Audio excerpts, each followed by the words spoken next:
সেদিন মা এসেছিল আমার কাছে, তাই মায়ের পছন্দের কয়েকটা রান্না করেছিলাম।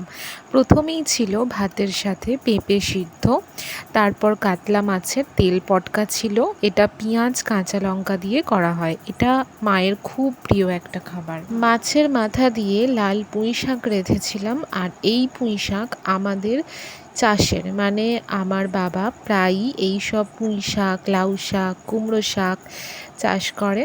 সিজন অনুযায়ী বিভিন্ন শাক চাষ করা হয়। রান্নাটা কিন্তু দারুণ হয়েছিল।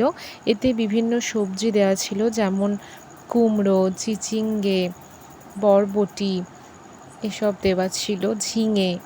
তো দারুণ হয়েছিল। আর তারপর যেটা ছিল সেটা আমি একটু লেবু চিপে নিয়ে নিলাম পাতে, কাতলা মাছের ঝোল আলু দিয়ে। আলু, পেঁয়াজ, টমেটো, আদা বাটা দিয়ে মাছের ঝোলটা বানিয়েছিলাম। যদি টাটকা মাছ হয় তাহলে শুধু আদা বাটা দিলেই ভীষণ ভালো হয়, আর যদি একটু মাছটা যদি টাটকা না হয় তাহলে অল্প একটু রসুন বাটা দিলেও ভালো লাগে।